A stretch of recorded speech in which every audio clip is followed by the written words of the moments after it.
Brandon here. So this is going to be my introduction video. This channel is going to be my journey as I begin to train and prepare for my Everest trek. I have wanted to go to Mount Everest for a very long time. I'm a disabled veteran, served in the infantry for around 12 years. And I am going to use this channel to kind of,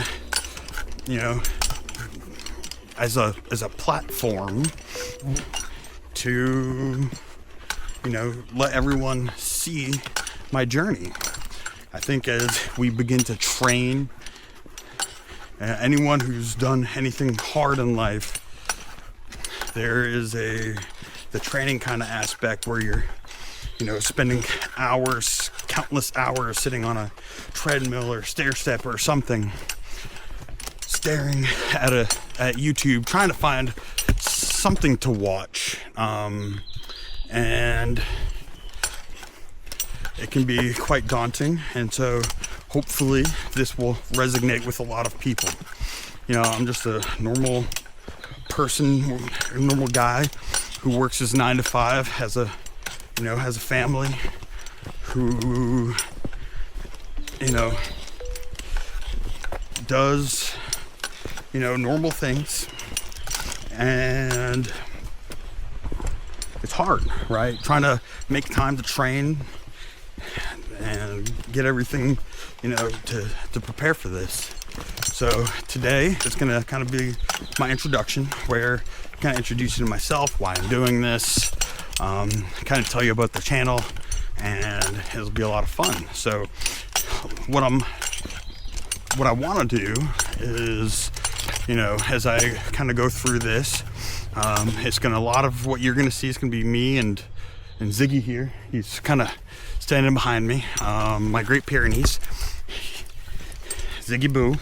So as we go through this, we're going to be trying out new gear as we get it, as we prepare for this. So the next year, I've already booked my climb. I am doing not Everest, but I'm doing Lobuche East and Dablam.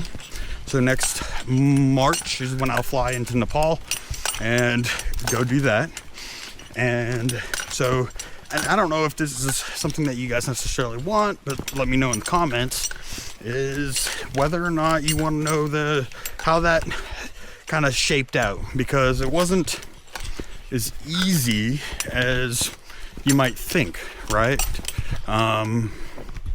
There's a lot of options out there for, gonna adjust the camera a little bit here.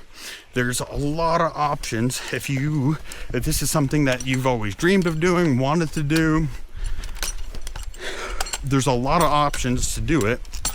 Everything from these kind of glamping treks, right, where you're, you have Sherpas, and they're going to carry everything up for you, and you can carry a little 35 liter, 40 liter pack, and they cook food for you. You stay at the different tea houses, all the way down to kind of what I'm doing, which is a little bit more of a self-sufficient alpine style trek.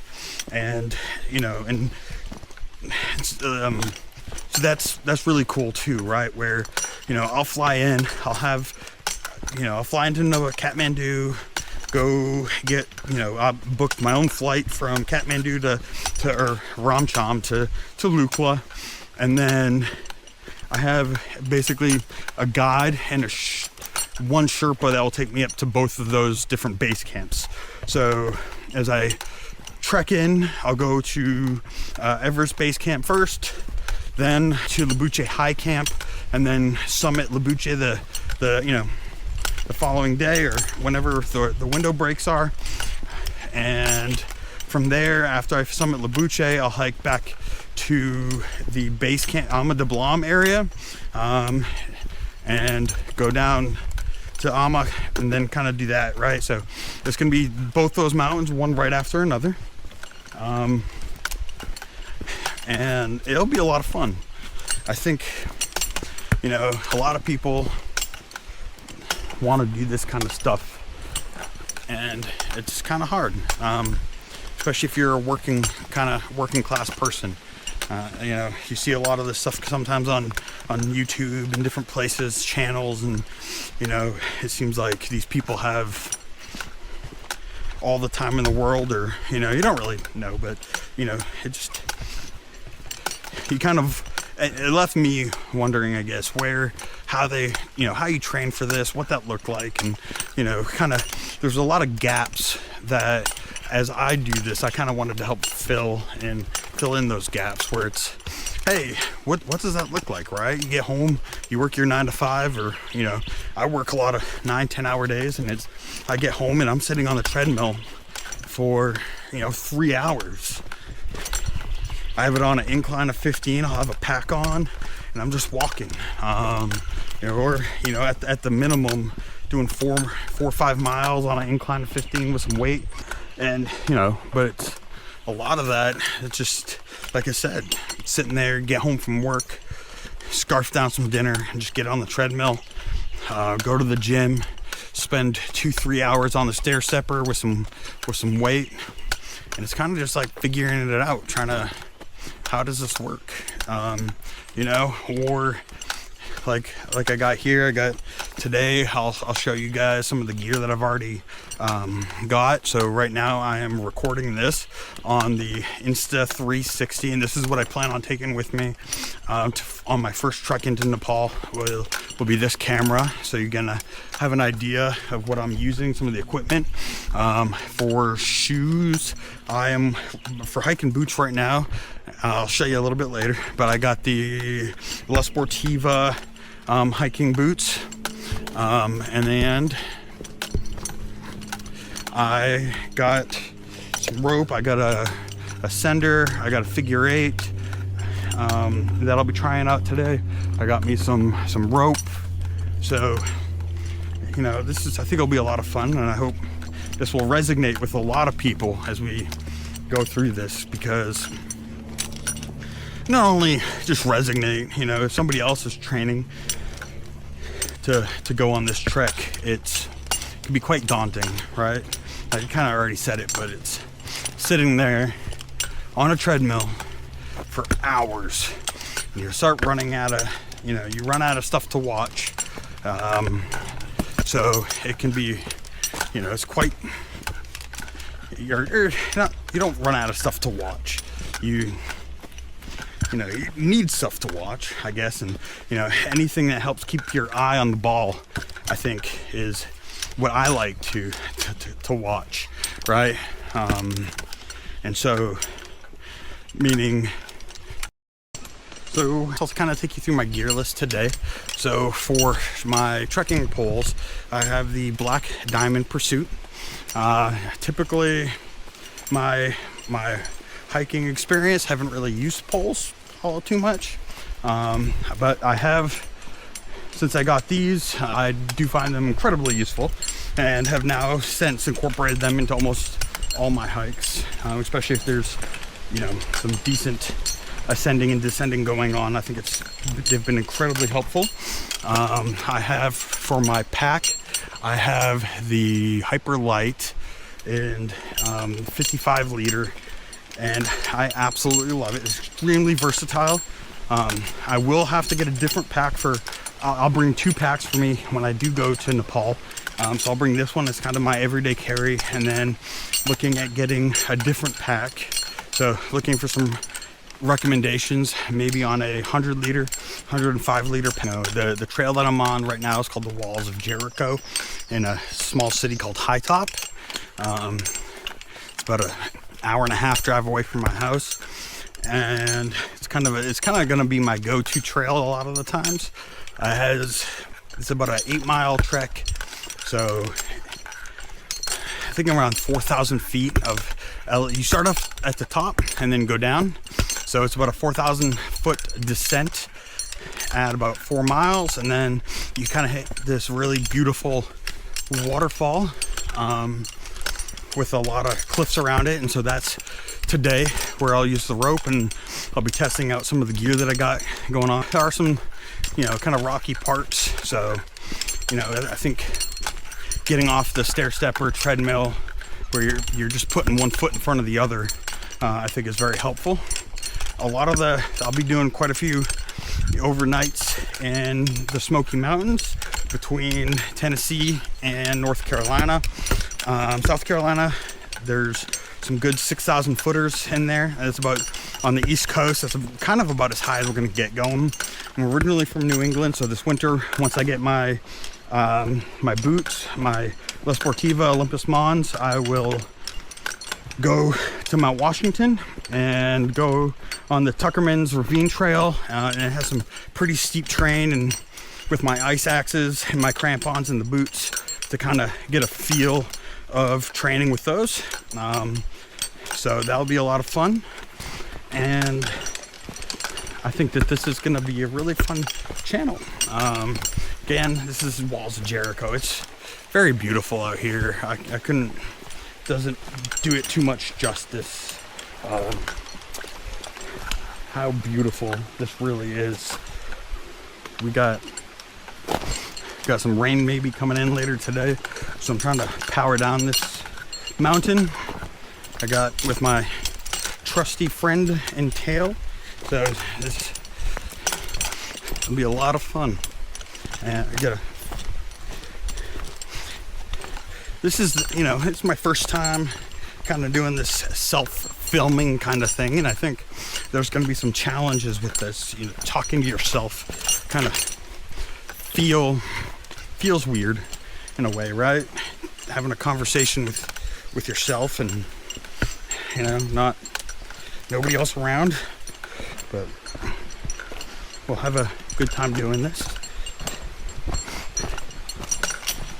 So I think a lot of and I feel a lot of people will be able to resonate with this kind of gear and the gear reviews, and again, that's Ziggaboo.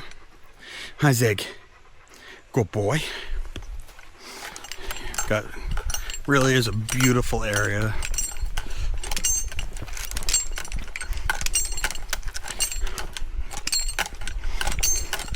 There is a horse trail that runs through here. I've never really seen any horses on it.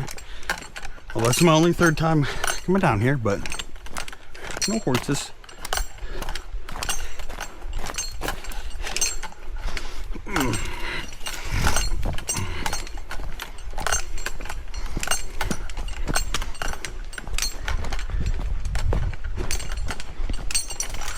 Navigate our way through here.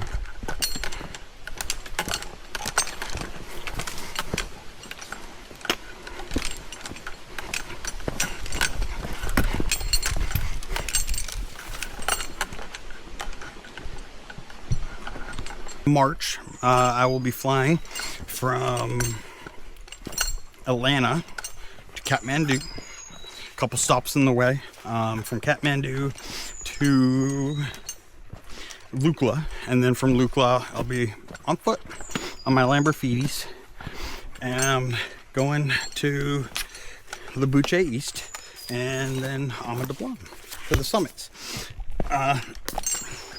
Again, there's a lot of different things that I guess kind of went into this, right? Where originally I was going to be booking through a company, a US-based company, who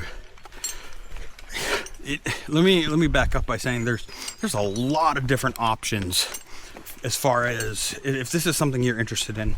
There's a lot of different options for getting to Nepal, and everything from beginner to intermediate to advanced to the super advanced, right, where you're doing 7,000 meter peaks, 8,000 meter peaks, and when I say there's a lot of options, I mean there's a lot of companies you can go through to book these treks. And as I was doing my research, you see prices from each of these companies, and you have everything from these super cheap ones to these super expensive ones. And to be honest, that's not something that I wanted to do, right? This is This isn't, I didn't want to go glamping. I didn't want to, this isn't something, it is a bucket list, but it's not something that I just wanted to do and have done for me. It's not what this is about. And so if you guys would like to see, you know, some of what that looks like as far as finding places, how I did that, right?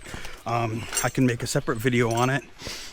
You know, that contacting the Nepalese Mountaineering Association to find local companies and guides that are locally based, not internationally based, and arranging something extremely small, right? So when I land, you know, I'm booking my own flight from my own hotels in Kathmandu, found, you know, they helped me, but helped me get a kind of a bus from Kathmandu to Ramcham, book a flight from Ramcham to Nalukla.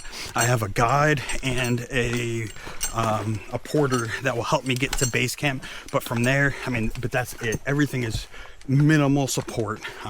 Some of it is like the guide stuff. It's required by law. Actually, I take that back. I think for Everest region, you don't, depending on what you're doing. If you're just going to like base camp, I don't think you need a guide or a company. I could be wrong. But if you're summiting peaks, I think you do require a guide. Correct anybody in the comments, please correct me if you know otherwise. But I wanted to make this my journey, you know, a challenge. It's what, you know, that's kind of the whole purpose of this adventure is, right?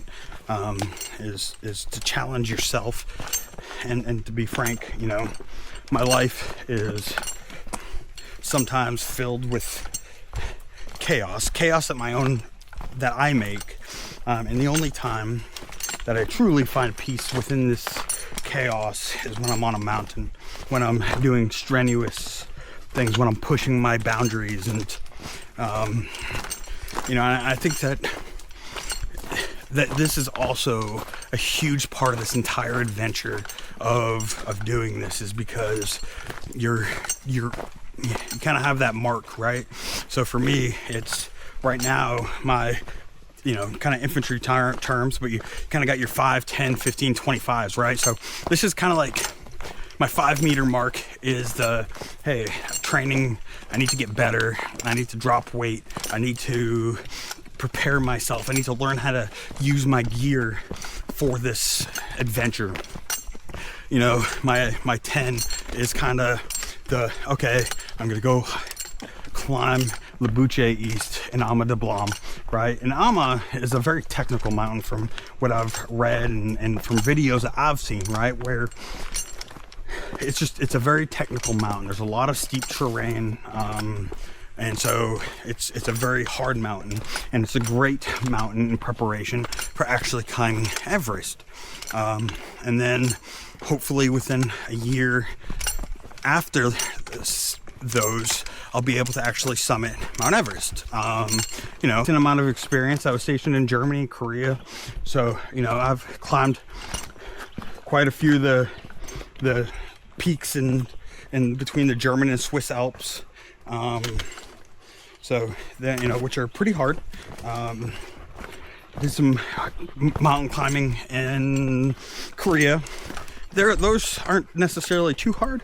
They can be fairly steep, but a lot of them are very kind of like improved trails. So it's not necessarily, it's steep, it's hard in the way that there's a lot of altitude gain, and in a kind of a short amount of time. But it was great. I loved it over there. But again, this channel's kind of take you guys along for that adventure and that ride, seeing how, you know, everything kind of shakes out.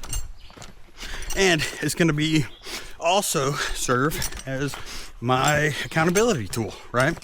So it's, you know, we all say we're going to be self-accountable, and hey, I'm going to exercise, and I'm going to do this, and I'm going to do that, and have different certain physical milestones that we want to kind of meet and make before we go. And especially like I kind of hinted at previously, when you're working a when you're working a normal 9 to 5, I guess, or just working, it can be hard sometimes to have that stuff and keep it scheduled in and stay hard and, you know, and keep on the path that you need to keep on, regardless of how strenuous it is. It's, you know, nighttime and you get home and it's 5:30, you scarf down some food and you're just exhausted. You're like, you know, the easy button is the, you know, sit on the couch, watch some TV, you know, but that's, you know, and I think a lot that kind of hits home with a lot of people, but, you know, it's like, that's why I think these videos are going to be fun, because we can go on this journey and you know, and one, practice talking to a camera, which is weird, but if somebody else is training, you know, it's like, great, you can watch my progress. Maybe it motivates you. You know, maybe you're sitting on a treadmill for 3 hours and, like me, have your iPad in front of you, and as you cycle through video after video, trying to find something that's relevant that helps keep you on track. You know, it's like, fuck, can't really do that, right? So, you just, sometimes you're trying to find the right videos or whatever, right? And so you find these channels every once in a while. Ryan Mitchell is definitely one of them that I follow. You know, I'll give a big shout out. He is a younger guy, younger man who, you know, already summited Everest, and he did quite a few Rainier, and I think he's doing K2 soon. So, you know, big shout out to him. He was kind of the one that pointed me in the right direction as far as finding a guide as well. He gave me some names. So, but you know, he'll do an adventure and he kind of posts these videos, and I think it's really cool because it's, you know, when he did an Ama trek, Ama Dablam, and every day he'd kind of go and upload these videos as, you know, day 1, day 2, etc. And I think that every day I'd get home from work and I was excited to get on the treadmill so I could see his progress, right? It's like, oh, okay, where's he at? You know, what's he doing? And, you know, I kind of want to recreate that kind of same thing, not in competition, but in collaboration, with everyone who wants to do the adventure thing, because I think the adventure, and, you know, life is an adventure, and we have to give it everything. So that's kind of that. And as I climb down this kind of sticky part down here, it did rain, so the rocks are a little slippery, the trail's a little wet. Yep. So that's why kind of taking it slow. I will say that I think one of the things I realized very quickly was the hours I'd spend. You know, I'd throw my pack on just kind of like what I have now, and I'd go I'd get on the stair stepper at my local gym. And so I'd get on the stair stepper, and you just kind of go and you get lost and you just kind of track, and it's, you know, you're just walking on those stairs, and it's nice because you can increase the difficulty, slow it down, especially if you're going to be on it for a super long period of time. But I don't think it does your knees and some of those, like the smaller tendons, any justice. It's great for muscle building, for sure. It's a great muscle builder. I mean, you just gotta get on and get those muscles, so it's important. But I will say that when you get out here to the trail and you're on this uneven terrain, each step, you know, your foot lands a different way, you're walking over new things. It's definitely the best remedy, right? And best training versus those stair steppers. So, you know, one of the guides, I guess, or one of the companies that I was originally going to go with you know, definitely helped me out. And so if there's anybody out there who wants to leave some comments on this, feel free. But did say, you know, because originally I had bought this altitude mask, and you know, I bought this what do you call it, you know, and so I'd go on these really long rucks, right, where I was just kind of on the road, but I'd do a 20-mile ruck or something like that, with, you know, so I'd have a bag, and I put weights in it, so I put like 100 something pounds of weights in my bag, and I would just go 10 miles out, 10 miles back, and I was doing this for a little bit, right? And he's like, well, that's fine, again, muscle building. He goes, but you need to train like you're actually train like you fight, right? So you need to go on the mountain and zone 2.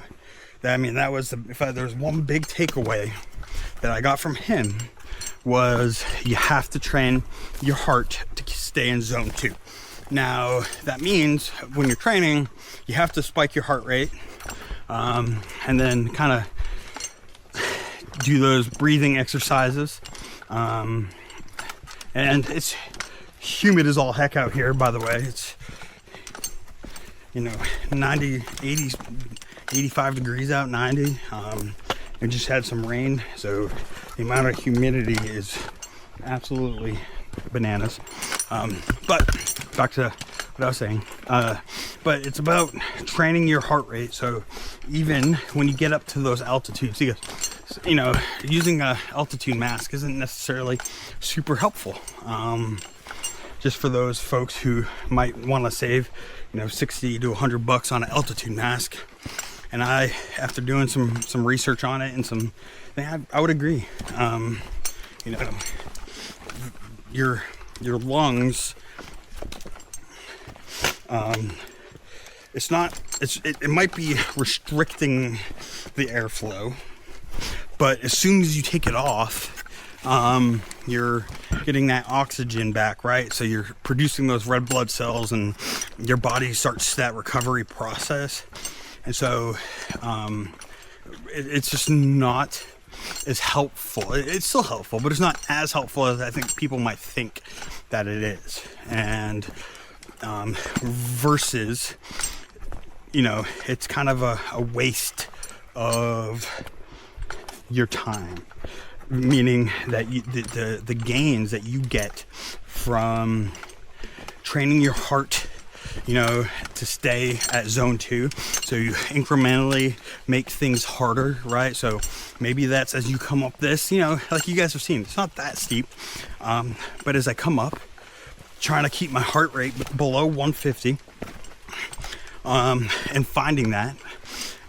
But there's also those times where you need to spike it, right? So the more you spike it, and then kind of like sprint drills, I think is the best way to put it, right? So you do sprints, you sprint and walk. So I think that's very helpful, where I've been doing these at home, where I have kind of live on a hill, so I'll run up a hill and walk down.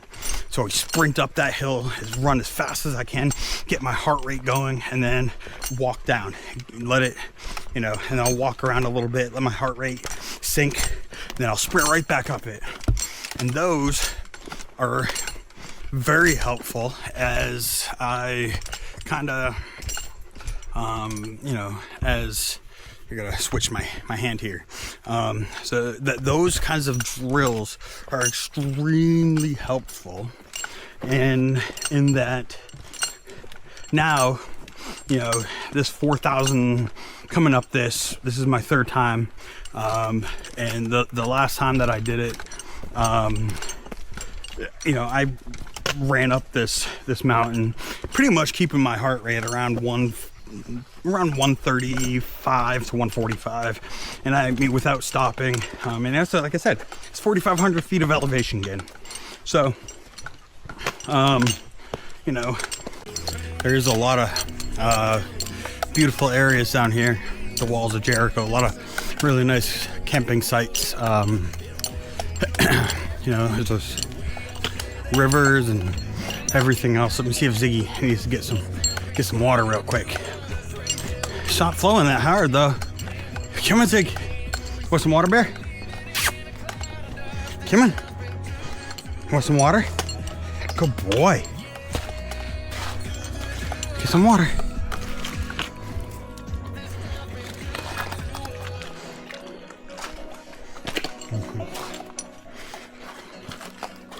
Good.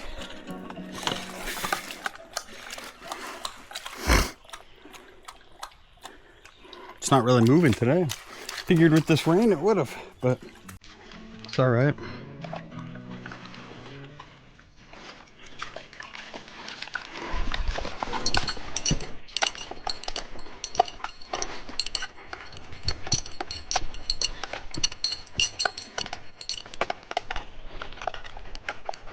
Good boy.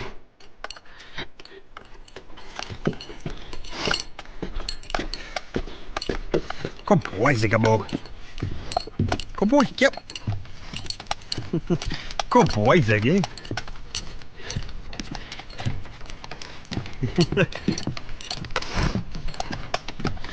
He's gonna be my most trusted companion through a lot of the hikes and stuff you see me on in the video. His name is Ziggy, Great Pyrenees. Best dog in the entire world, huh? So this is a very popular camping spot right here on the walls of Jericho. As you can, I don't know if you can see it well, but there's some logs that folks have kind of put down. There's a fire pit over there. It's very beautiful. The last time I came down here, there was a Boy Scout troop they were doing some stuff down here. So no way of getting down here via vehicle or anything like that. So everything you trek in, you have to hike out. So it's quite a, like I said, we're about 3 miles right now. So another little bit more to go. And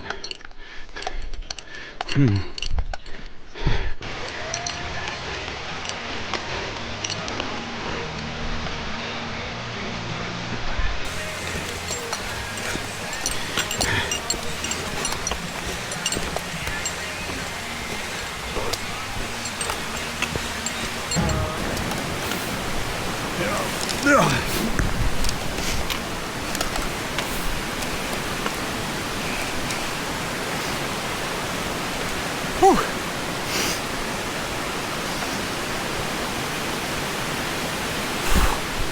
It's pretty cool.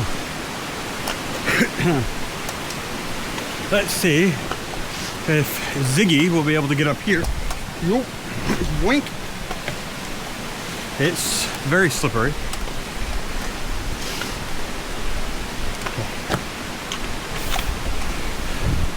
I might have to put the camera down. Look at this.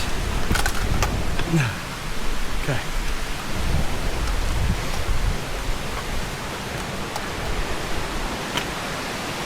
Kind of comes out of the. Come on. There we go. Gotta figure this one out, huh, buddy? Whew.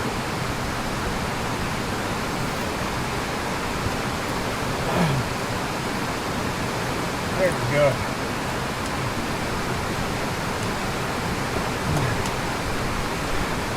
Come on, yep. Might find a way to rappel down this one. Yeah, that was fun. There we go.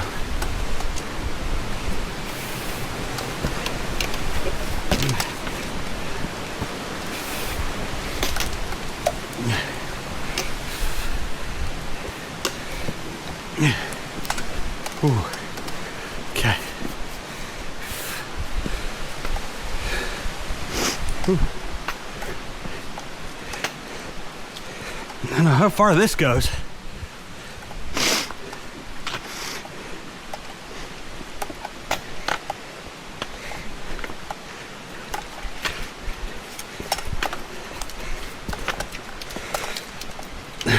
Up here. Can you get up there? Come on up. Good boy. Get up there. Come on. Good puppy. So those Pyrenean dew claws got him up there in that one, huh? That's what that was. That was those Great Pyrenees dew claws.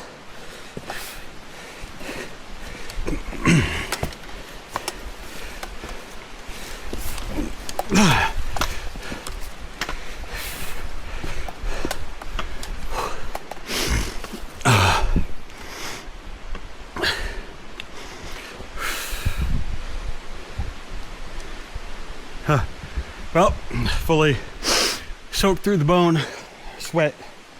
This humidity is killer. It's absolutely killer.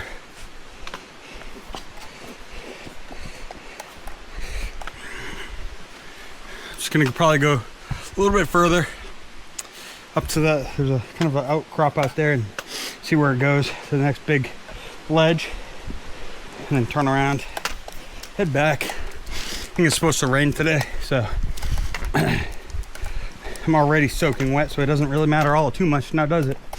But don't want to get caught in these falls during a freaking torrential downpour. That would be horrible, absolutely horrible. So, ooh, that's really cool. I wonder if there's any gold in here.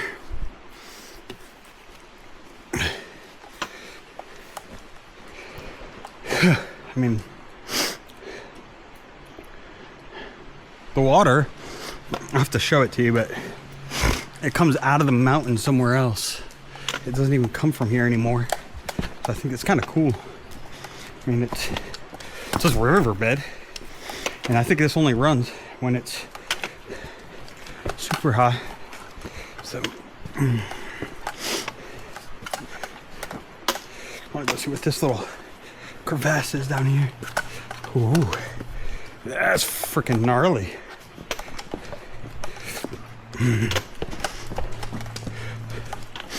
Was not expecting that.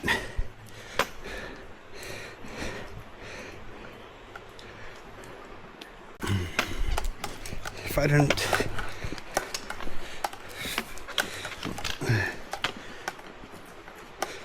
man, that is gnarly.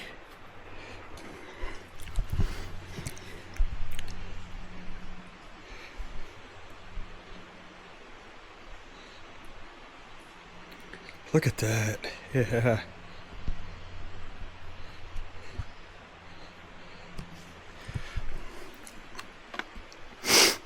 That is cool.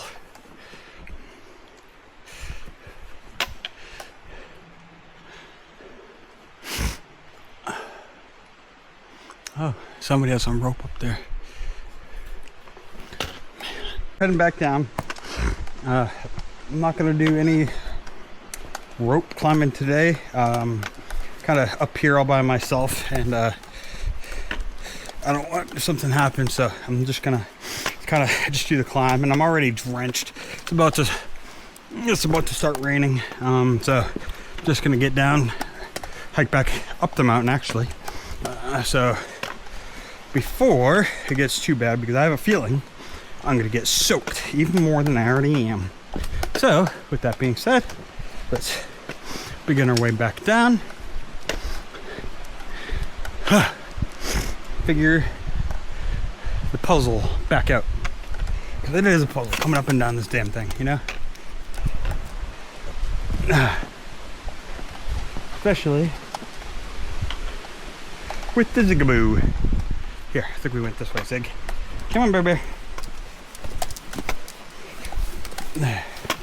So.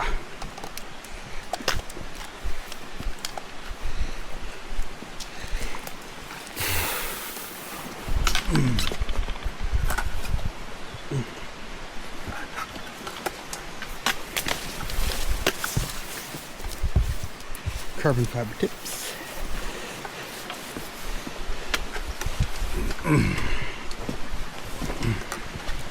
Oh, that's gear. You want to get down, Bear? Go ahead. Okay. Come on. Ooh, that was close.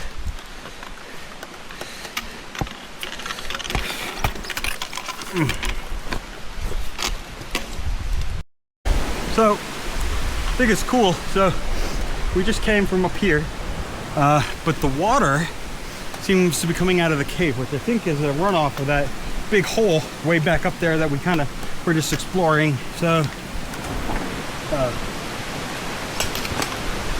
think that was just to see where all this water is coming from. There's a hole in the wall cave, I guess. You know, gotta follow the water because it's always gonna take the path of least resistance. That's scary. And literally, it's just a hole in the wall. Just a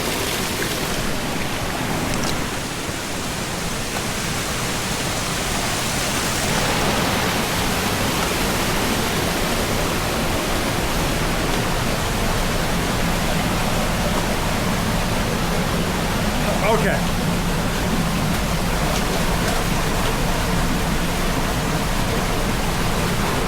I don't know if this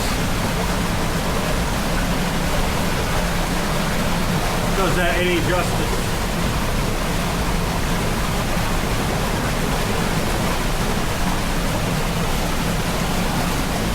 That's cool. Okay.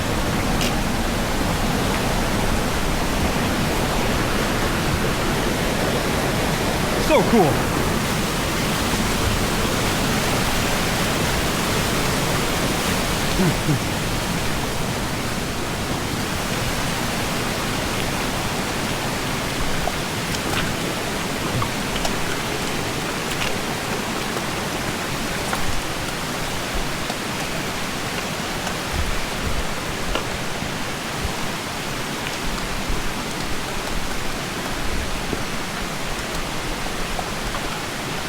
Wow. I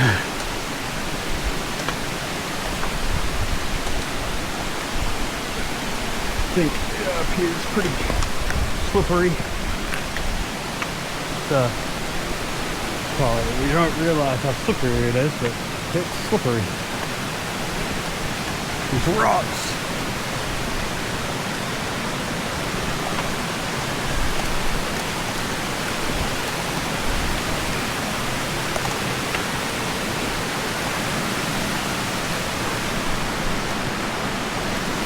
Come back here with Isaac and my son and do some actual climbing up here. Probably need to get him a harness.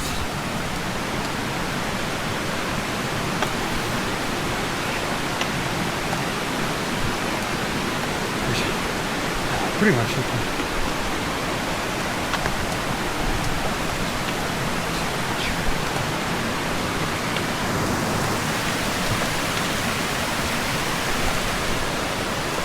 That's that hole.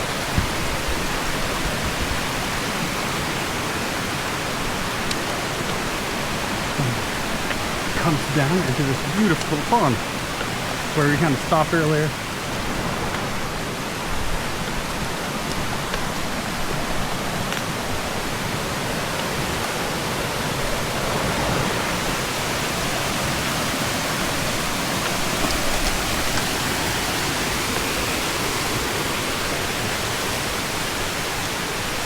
There we go. Have it all to myself.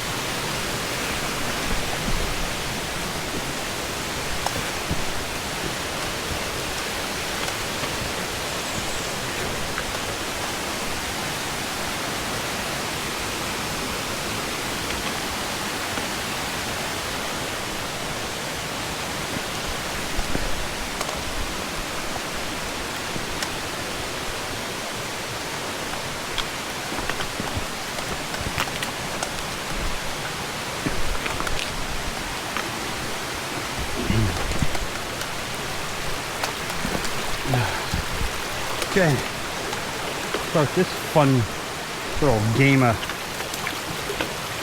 leapfrog across all these rocks.